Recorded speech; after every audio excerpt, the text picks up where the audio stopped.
Bienvenidos de nuevo a su programa Una Conexión con Dios. Es un honor el poder estar aquí sirviéndole a Dios y trayendo enseñanza para nuestro crecimiento juntos. Hoy seguimos con la agenda de Dios y la agenda satánica, la parte 4. Vamos a estar hablando sobre Hechos capítulo 9 y lo que es la religión. ¿Cómo nosotros podemos estar yendo a una iglesia, ser los religiosos más devotos, hacer todo lo que nos dicen, cumplir al pie de la letra lo que se nos está sugiriendo y ir directamente al infierno? ¿Por qué? Porque estamos siguiendo una religión y no a Dios. Ahora, con esto vamos a estar hablando también en el capítulo 23 de Mateo.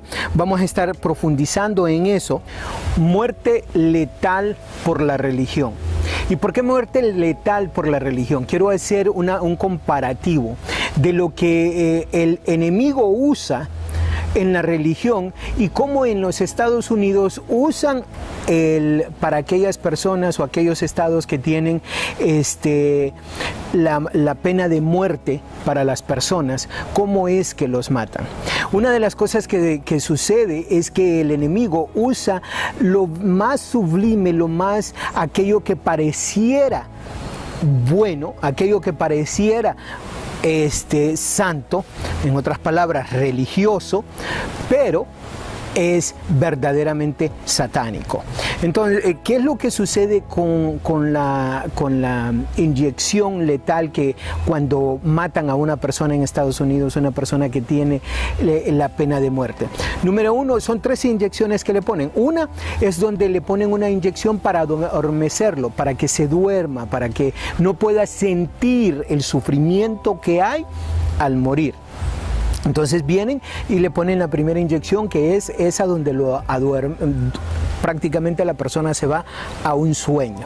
Si usted ha estado en algún momento con una persona que va a entrar en una operación y le ponen una inyección de anestesia, entonces la persona, a medida va pasando el tiempo, se duerme, cierra sus ojos y pierde la conciencia de lo que está sucediendo, se va a un sueño.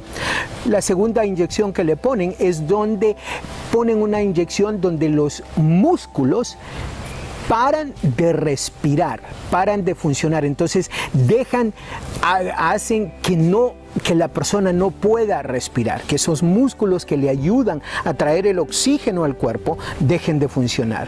Y la tercera es una inyección donde hacen que el corazón pare de latir. Como consecuencia, la persona muere. ¿Y por qué usar esta analogía con la religión? Porque la religión, en muchos de los casos, hace exactamente lo mismo. Nos adormece con aquellas prácticas, con aquellas cosas que hacemos que se han venido realizando durante años y durante siglos, pero que no son prácticas que adoren a Dios, que glorifiquen a Dios, que glorifiquen el Hijo de Dios, que glorifiquen el Espíritu Santo. Entonces, como consecuencia, es algo que hacemos, pero que no está de acuerdo a la voluntad de Dios.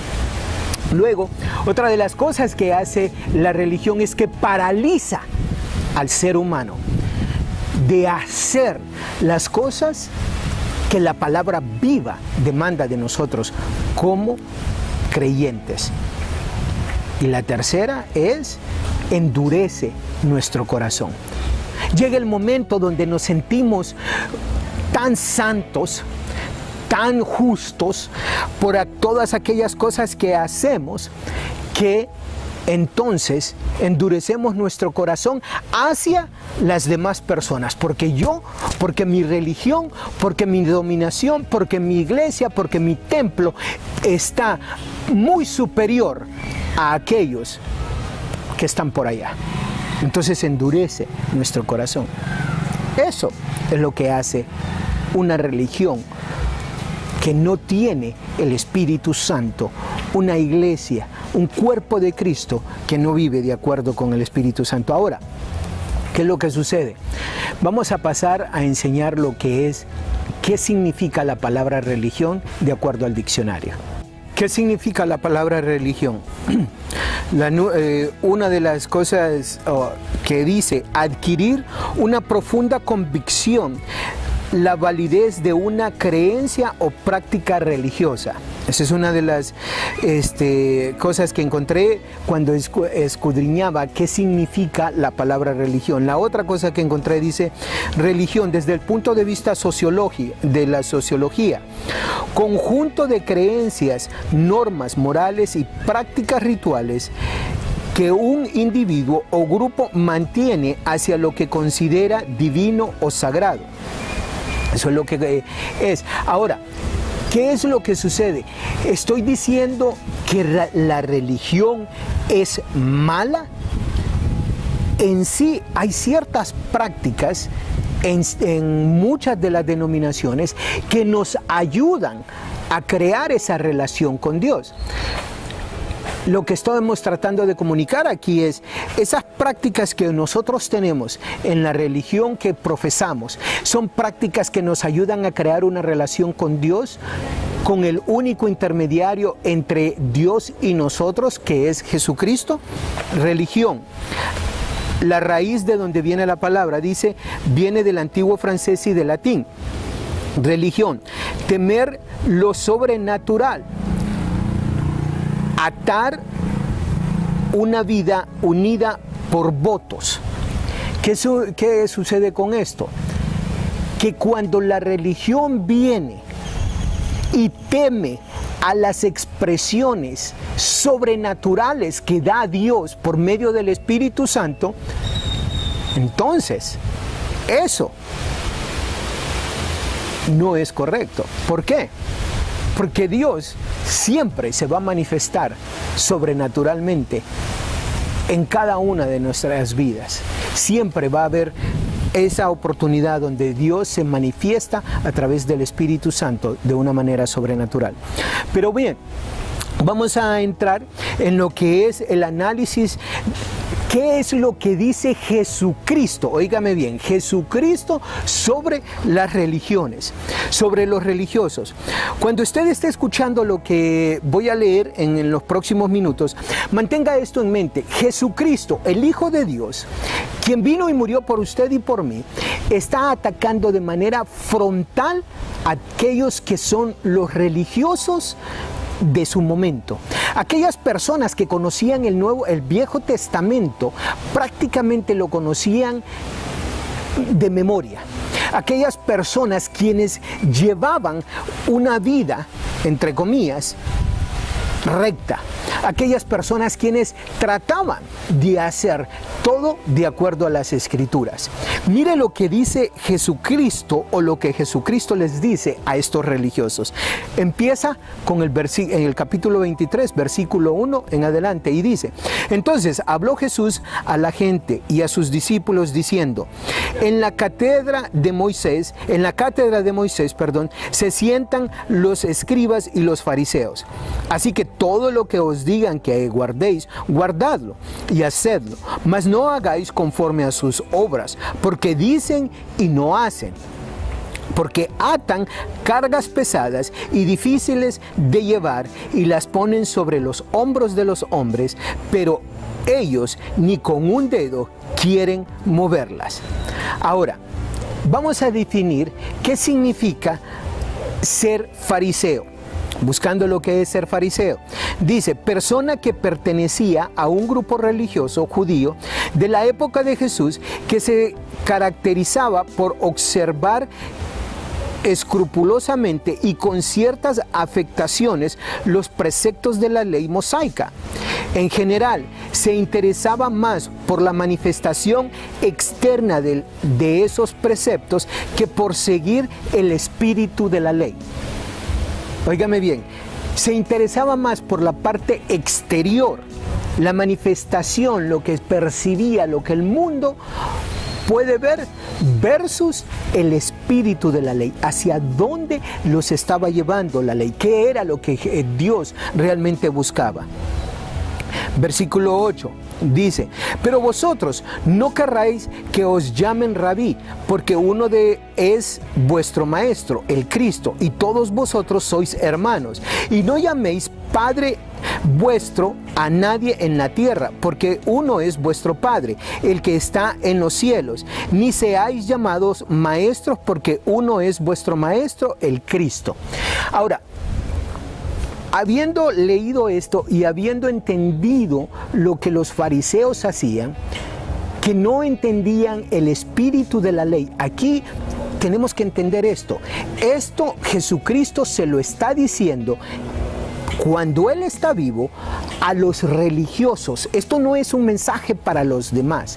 Esto se lo está diciendo directamente a los religiosos. Entonces, ¿qué es lo que sucede?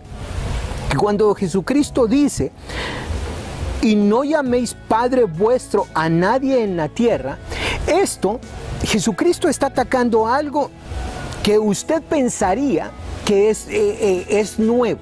Usted ha escuchado a estas personas que dicen: mi hijo espiritual, ¿sí?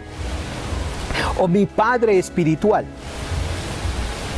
Y quizás en algún momento usted venga y me diga: Pablo lo decía de Timoteo. Sí, pero volvemos a lo mismo. Tenemos que entender el contexto de por qué Pablo y cómo Pablo lo decía versus el contexto por qué Jesucristo lo dice.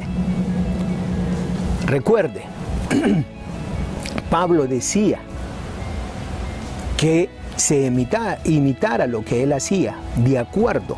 Pero también Pablo dijo: no puedo hablar cosa que no me ha sido demostrada, cosa que Dios no puede poner. Entonces, el punto que le quiero dar con esto, hermano, Pablo podría decir en ese momento: soy de la escuela de Gamaliel. ¿Qué significaba eso? De las mejores escuelas de los fariseos en ese momento. La persona más prominente que enseñaba las escrituras en ese momento. Pero también, más tarde, Pablo dice esto, en 1 Corintios 12, dice: quiero decir que cada uno de vosotros dice: yo soy de Pablo, y yo de Apolos, y yo de Cefas, y yo de Cristo. En el versículo 13 dice: ¿acaso está dividido Cristo? ¿Fue crucificado Pablo por vosotros? ¿O fuisteis bautizados en el nombre de Pablo? ¿Por qué le digo esto? ¿O por qué hago mención de esto? Hermano, hermana, hágase esta pregunta: ¿usted está sirviendo a un hombre? ¿Usted está sirviendo a un templo, a una religión o incluso a usted mismo? Y lógicamente usted me contestaría: no, Alexis, estoy sirviendo a Dios. Si este es el caso, entonces yo le haría esta pregunta: ¿por qué entonces usted tiene que pedir permiso para hablar sobre las maravillas que Dios ha hecho en su vida? ¿Por qué entonces usted tiene que ir y buscar el permiso para trabajar en la obra de Dios? ¿Por qué entonces usted está única y exclusivamente trabajando en lo que es su iglesia, su denominación, su religión? ¿Está usted acaso haciendo las cosas para Dios? ¿O para un templo, para una religión, para una persona? Hágase esa pregunta. Las cosas que usted está haciendo hoy en día, especialmente si usted se considera uno de los líderes espirituales, si usted tiene privilegios en la iglesia que usted está asistiendo hoy en día, ¿usted hace esas cosas para enriquecer el cuerpo de Cristo? ¿O usted hace las cosas para que a usted se le reconozca? ¿O usted hace las cosas para un hombre, para una religión, para una denominación? ¿Para quién está haciendo las cosas? ¿Cabe esto dentro de esa área de la religión que Jesucristo tanto despreció? Mire lo que dice la palabra de Dios en el versículo 13, dice: mas hay de vosotros, escribas y fariseos, hipócritas, porque cerráis el reino de los cielos delante de los hombres, pues ni entráis vosotros, ni dejáis entrar a los que están entrando. Ay de vosotros, escribas y fariseos, hipócritas, porque devoráis las casas de las viudas, y como pretexto hacéis largas oraciones, por esto recibiréis mayor condenación. Mire lo que Jesucristo está diciéndole a estos hombres. Quiero hacer un paréntesis en esto, porque nosotros tomamos esto textualmente cuando dicen las viudas. Pero aquí, si en este momento estuviera Jesús con nosotros, diría a las madres solteras, a los huérfanos, a los ancianos, al pueblo en general que está siendo reprimido: ustedes no están viendo el bienestar del cuerpo de Cristo. Ustedes están enfocados en su iglesia, en sus cuatro paredes, en su religión, en su denominación. Y eso es todo. Tengamos cuidado. Mire lo que dice en el versículo 5, dice: ay de vosotros, escribas, fariseos, hipócritas, porque recorréis mar y tierra para hacer un prosélito, y una vez hecho, le hacéis 2 veces más hijo del infierno que vosotros mismos, diría yo. Ahora, cuando yo estaba leyendo y meditaba, estudiaba esta palabra, dije yo, bueno, ¿qué es prosélito? Creí que sabía que era prosélito, pero por si acaso no tenemos claro qué es prosélito, mire, una de las definiciones es: persona que se ha adherido recientemente a una causa, una ideología, una colectividad, un partido político, etc. La definición número 2, persona que se ha convertido recientemente a una religión. En otras palabras, Jesucristo está diciendo en este momento, en el versículo 15, ay de vosotros, escribas y fariseos, hipócritas, porque recorréis mar y tierra para hacer un prosélito, y una vez hecho, le hacéis 2 veces más hijo del infierno que vosotros mismos. Encontré otra versión cuando estaba en esto, encontré esta versión y es la versión Nueva Traducción Viviente, y dice esto en el mismo capítulo, dice: ¿qué aflicción les espera, maestros de la ley religiosa y fariseos, hipócritas, pues cruzan tierra y mar para ganar un solo seguidor, y luego lo convierten en un hijo del infierno 2 veces peor que ustedes mismos? ¿A qué se referirá Dios? ¿A qué se referirá Jesucristo cuando hace esta denotación? Es quizás cuando nosotros traemos un nuevo miembro a la iglesia, a nuestra religión que practicamos, a donde nos congregamos, y le empezamos a poner una serie de reglas que no tienen nada que ver con la Biblia, que no tienen nada que ver con la verdad, que no tienen nada que ver con Jesucristo, que no tienen nada que ver con la palabra de Dios. ¿Acaso será eso a lo que se refiere? ¿Cuáles son esas prácticas las cuales nosotros tenemos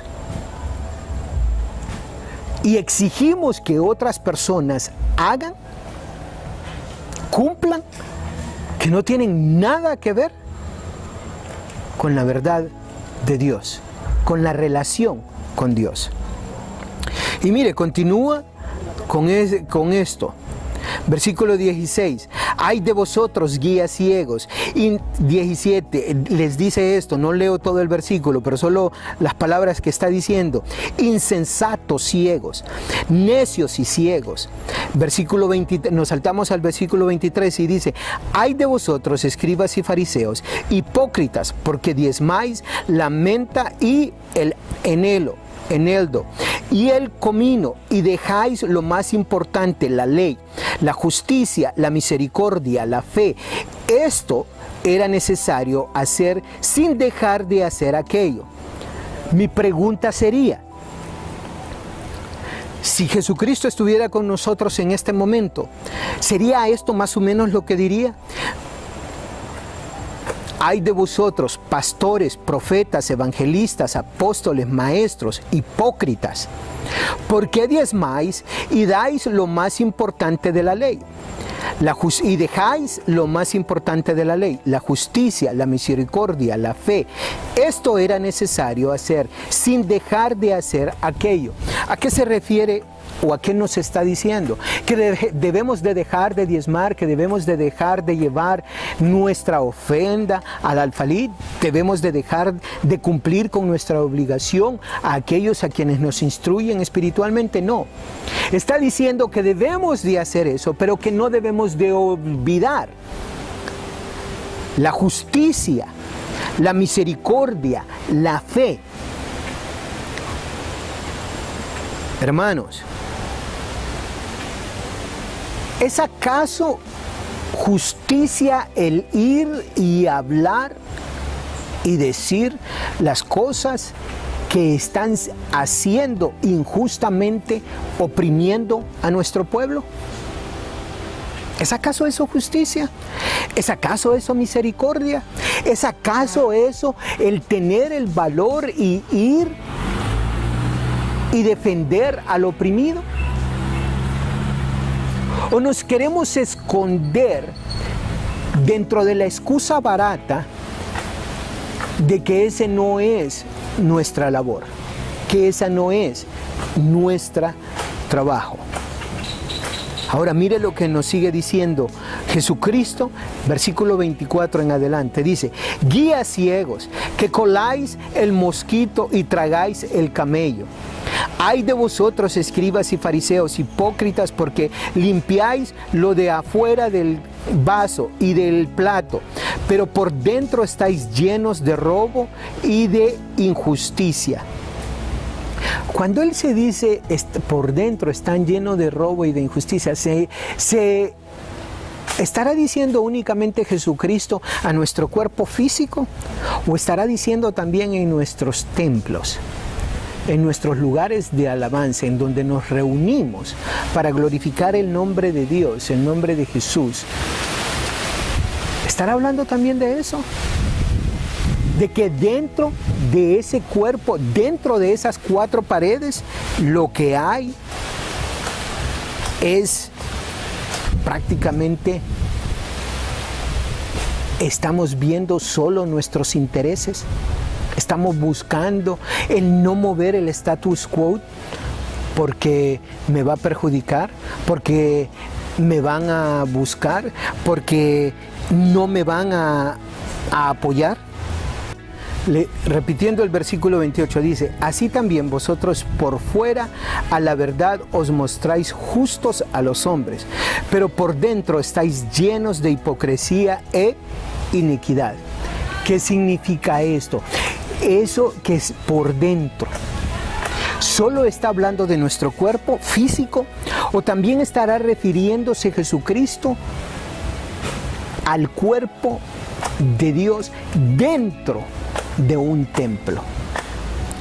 Que dice: así también vosotros por fuera a la verdad os mostráis justos a los hombres, pero por dentro estáis llenos de hipocresía e iniquidad.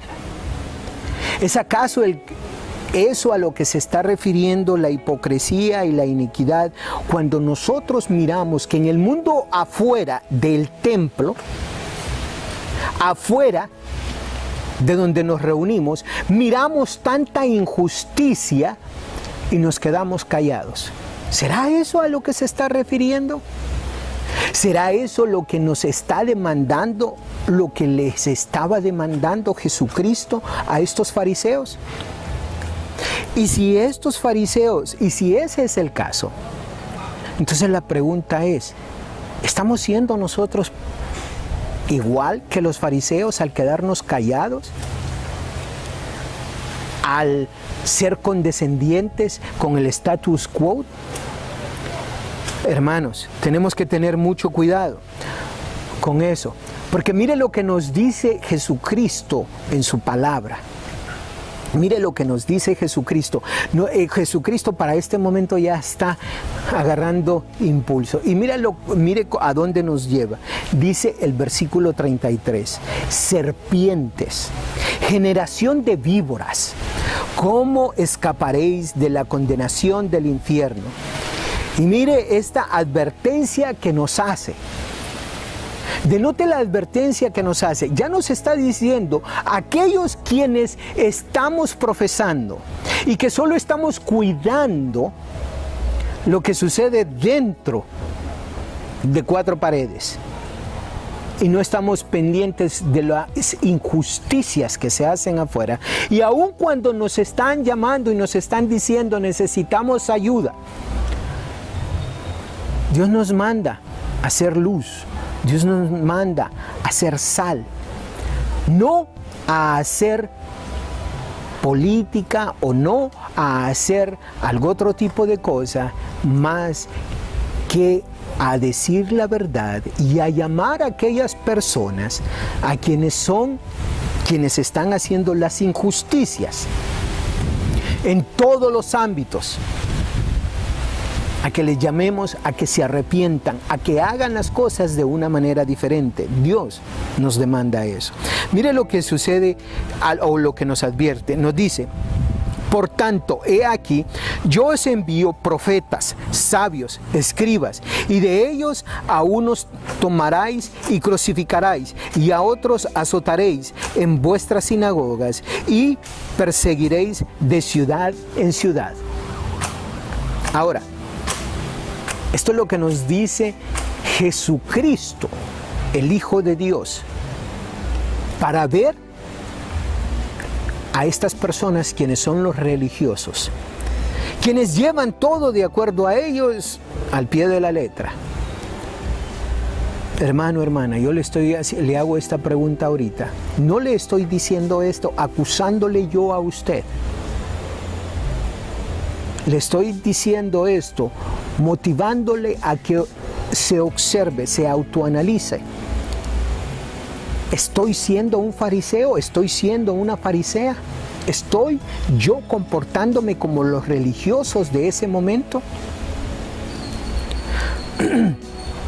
Ahora, religión muerta versus relación viva con Dios. Creo que en el capítulo 9 de Hechos tenemos una idea, nos da una idea el escritor Lucas, el doctor Lucas, el apóstol Lucas, nos relata, nos da 4 escenarios y quiero que a medida vayamos leyendo esto, quiero que denote esto. Imagínese que usted está viendo un programa de televisión y ¿qué es lo que sucede? Está la escena 1, la escena 2, la escena 3, la escena 4, pero entre las escenas 1 y 2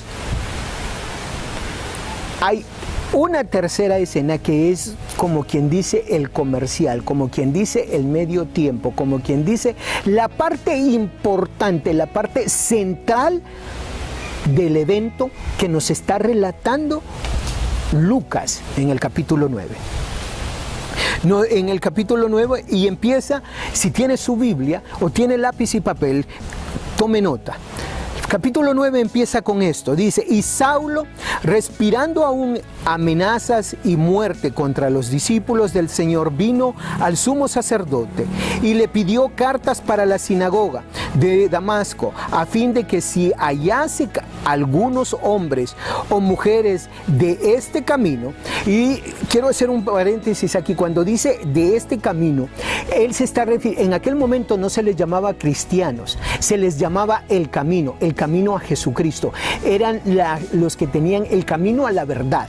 A eso se está refiriendo en este momento Lucas. Ahora dice: los trajese presos a Jerusalén, mas yendo por el camino, aconteció que al llegar cerca de Damasco, repentinamente le rodeó un resplandor de luz del cielo, y cayendo en tierra, oiga bien, cayendo en tierra, oyó una voz que le decía: Saulo, Saulo, ¿por qué me perseguís? Él dijo: ¿quién eres, Señor? y le dijo: yo soy Jesús, a quien tú persigues. Dura cosa te es dar coces contra el aguijón. Él, temblando y temeroso, dijo: Señor, ¿qué quieres que yo haga? Y el Señor le dijo: levántate y entra en la ciudad, y se te dirá lo que debes hacer. Y los hombres que iban con Saulo se pararon atónitos, oyendo a la verdad la voz, mas sin ver a nadie. Entonces Saulo se levantó de tierra y, abriendo los ojos, no veía a nadie. Así que, llevándolo por la mano, le metieron en Damasco, donde estuvo 3 días sin ver, ni comió ni bebió. Más adelante en el capítulo 10 vamos a leer que Saulo durante este momento se mantuvo en oración. Se mantuvo orando. Ahora, escena número 1. Imagínense, Saulo, acaban de matar a Esteban. La ropa le quedó ahí. Y cuando la ropa le cayó a los pies de Saulo, este dijo: yes, lo mataron. Qué bueno. Ahora voy a ir yo por todos los demás.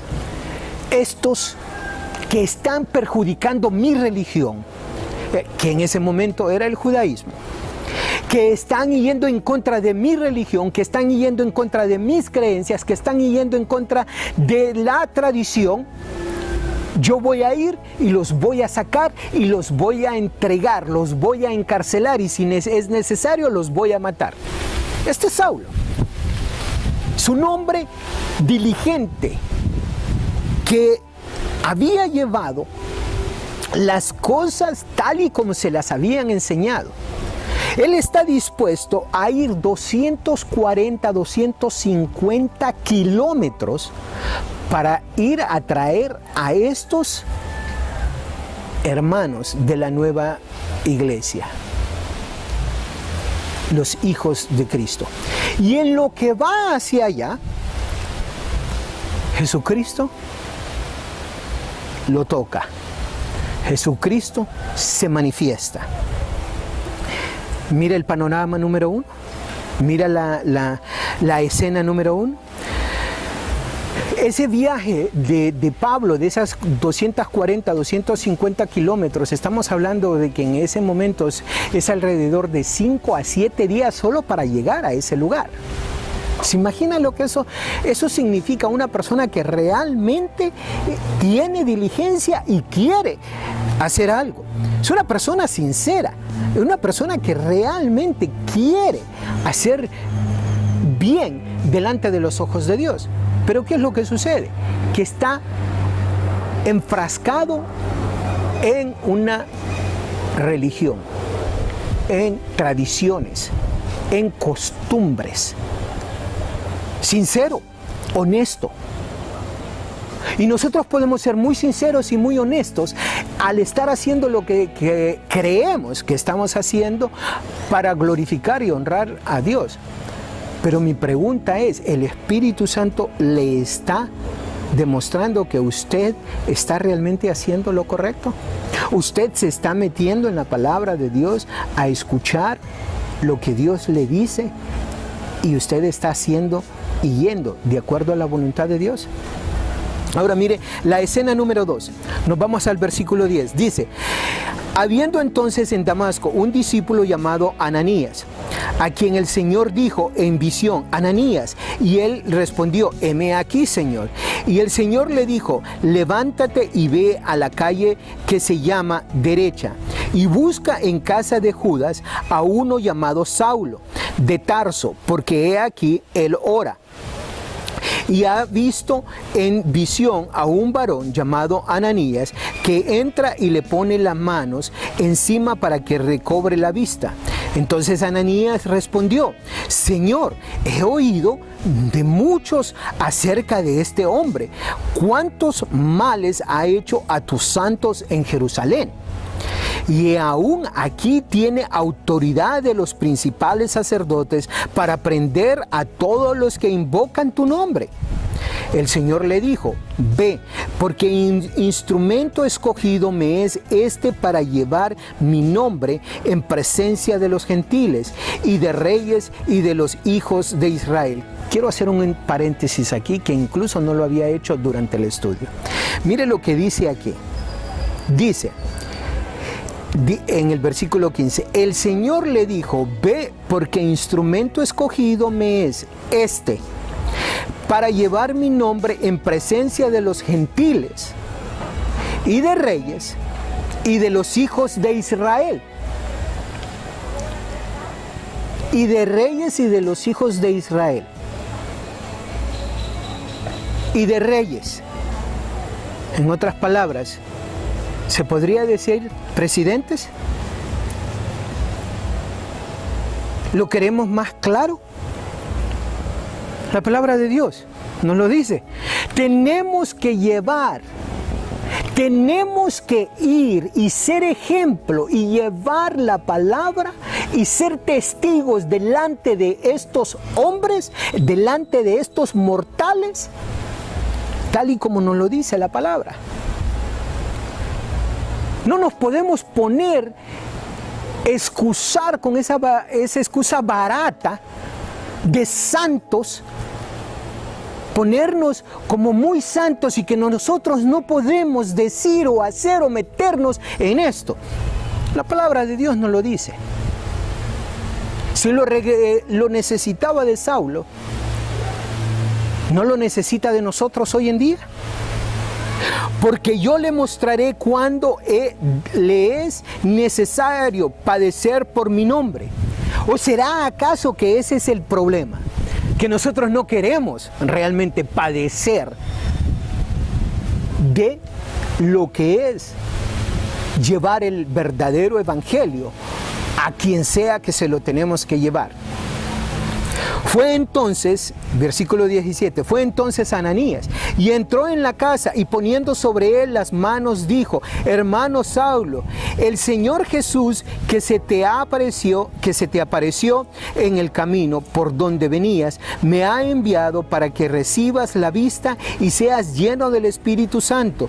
Y al momento le cayeron de los ojos como escamas y recibió al instante la vista y levantándose fue bautizado y habiendo tomado alimento recobró fuerzas y estuvo Saulo por algunos días con los discípulos que estaban en Damasco. En otras palabras, él tuvo una conversión.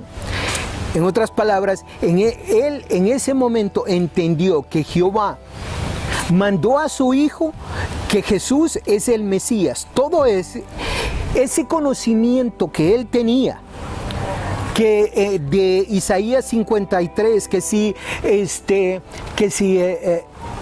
ibas a nacer de una virgen, todo ese conocimiento, Pablo para este momento prácticamente se había memorizado el Viejo Testamento y en ese momento el Espíritu Santo le empieza a dar todo lo que necesita traer a su mente, a su conciencia, para entender que de quien va él detrás es del Mesías, del Hijo de Dios.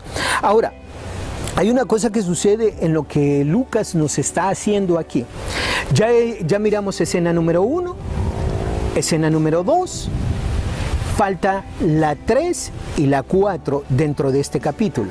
Pero antes de entrar a la escena 3 y 4, es como que si Lucas nos dice, vamos a ir a un corto comercial, vamos a explicar esto y salta. Más adelante usted se va a dar cuenta que Lucas salta la idea de que Saulo se va por 3 años a Arabia. Dios trata con Saulo, lo aparta y se lo lleva a Arabia y después regresa a Damasco. Y él salta a esa situación, pero nos lleva a esto. Nos lleva a un corto comercial donde empieza a decir lo que Pablo hace. Y es aquí donde entra lo que Lucas quiere darnos en el capítulo 9 de Hechos. Él quiere dar el enfoque más importante en esta área. aquí en el versículo 20 en adelante. Escuche esto. Enseguida predicaba a Cristo en las sinagogas diciendo que este era el Hijo de Dios. Y todos los que le oían estaban atónitos y decían, ¿no es este el que asolaba en Jerusalén a los que invocaban este nombre? Y eso vino acá para llevarlos presos ante los principales sacerdotes. Pero Saulo mucho más se esforzaba y confundía los judíos que moraban en Damasco, demostrando que Jesucristo era el Cristo. La gente no entendía cómo era que este hombre que anduvo siguiendo a los cristianos para encarcelarlos, para matarlos, para destruirlos, ahora era el que se paraba en la sinagoga y empezaba a profesar a Jesucristo como su Salvador, como el Salvador de cada uno de nosotros. Eso es lo que sucede cuando usted mira a un alcohólico, cuando usted mira a un drogadicto, cuando usted mira a una prostituta, cuando usted mira a esas personas que han estado refundidos en el pecado. Vienen y tienen un contacto directo con Jesús y sus vidas son transformadas. Cuando nosotros dejamos de ser religiosos, o mejor dicho, cuando nosotros practicamos de acuerdo a la palabra de Dios, esas promesas, vivimos esas promesas que Dios nos dice a través de su palabra, entonces venimos y podemos ser aquellas personas que impactamos a aquellos quienes están a nuestro alrededor. Ahora, denoten lo que sucede cuando Pablo viene de regreso y empieza a hablar de Jesucristo, empieza a hablar de las maravillas que Jesucristo ha hecho y quién es Jesucristo. En el versículo 23 dice, pasados muchos días los judíos resolvieron en consejo matarle, pero sus acechanzas llegaron a conocimiento de Saulo, y ellos guardaban las puertas de día y de noche para tomarle. Entonces los discípulos, tomándole de noche, le bajaron por el muro, descolgándole en una canasta. Cuando llegó a Jerusalén, trataba de juntarse con los discípulos, pero todos le tenían miedo, no creyendo que fuese discípulo. Entonces Bernabé, tomándole, lo trajo a los apóstoles y les contó cómo Saulo había visto en el camino al Señor, el cual le había hablado, y cómo en Damasco había hablado valerosamente en el nombre de Jesús. Entonces, mire lo que sucede. Primero era él, ¿verdad? Ahora, ¿qué es lo que sucede cuando él empieza a promover a Jesucristo? Cuando él empieza a declarar quién es Jesucristo. Entonces, ahora los otros religiosos lo quieren, ¿qué? Matar.